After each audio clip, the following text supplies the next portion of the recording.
Par rapport à l'État, il y a eu la loi, ou plutôt la modification qui a été faite il y a 2-3 ans, où on nous a imposé effectivement de passer à la semaine de 5 jours. Hein, et là, donc, toutes les communes ont dû s'astreindre à organiser ce système, même si on a été moyennement accompagné par l'État à l'époque, et que surtout les parents étaient assez réticents à cette réforme. Donc on a organisé la réforme et voilà, et le nouveau gouvernement nous a autorisé à partir de cette année à ne plus éventuellement appliquer les rythmes scolaires sur 5 demi-journées, mais de les faire sur 4 jours. Donc là, maintenant, il y a une certaine liberté donnée aux communes de faire en fonction des parents, en fonction des enseignants et en fonction de notre organisation propre à chaque commune.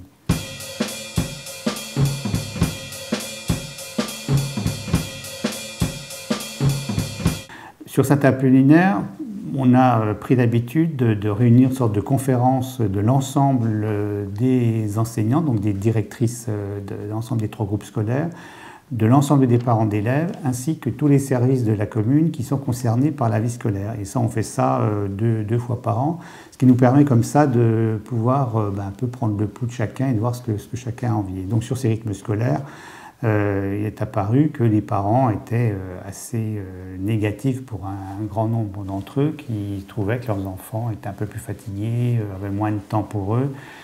Si bien que lorsque le nouveau gouvernement nous a autorisé à revoir ces rythmes, le débat a été réinstallé et donc on a demandé à ce moment-là aux parents de faire un sondage et la majorité des parents se sont exprimés pour le retour à la semaine de 4 jours. Donc, ensuite, on s'est tourné vers les enseignants et chaque conseil d'école a voté pour la reprise de la semaine de 4 jours ou le maintien des 5 jours.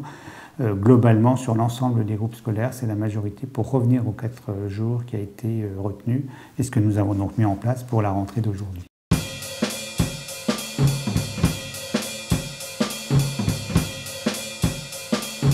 Ça permet aussi de retrouver une vie associative, ce qui nous est aussi, ce qui nous avait été un petit peu, pas reproché, mais montré du doigt, c'est que les associations ont dû aussi s'adapter. Et le fait d'avoir des enfants qui étaient en activité, puisqu'on avait mis en place des activités périscolaires, le fait d'avoir des enfants en activité périscolaire faisait que les gens se détournaient, pour certains d'entre eux, des associations. Et nous, on a la chance d'avoir un tissu associatif très dense à Saint-Apollinaire. Et le fait de repasser avec un mercredi libre, on va vraisemblablement redonner une nouvelle vigueur à la vie associative.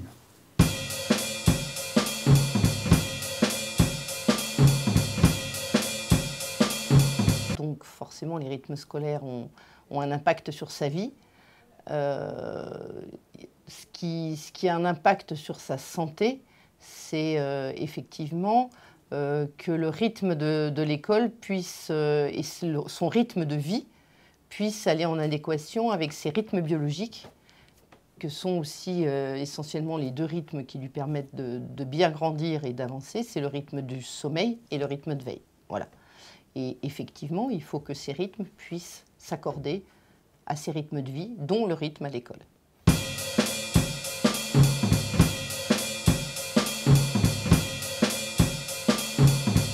Par rapport au rythme de l'école, il y a aussi le contenu des apprentissages dans la journée, qui est très important aussi. Parce qu'on peut quand même savoir qu'on a des périodes de vigilance et des périodes de moins grande vigilance. Et celle des enfants, c'est en général, on a des pics de vigilance en milieu de matinée et fin de matinée, et pas en tout début de matinée. Et c'est pareil pour l'après-midi, en tout début d'après-midi.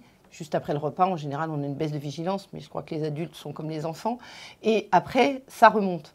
Donc c'est vrai qu'il faut alterner les apprentissages fondamentaux au moment et les matières et les notions nouvelles au moment où l'enfant a son pic de vigilance, et puis faire des activités plus physiques, plus créatives ou plus relaxantes à d'autres moments.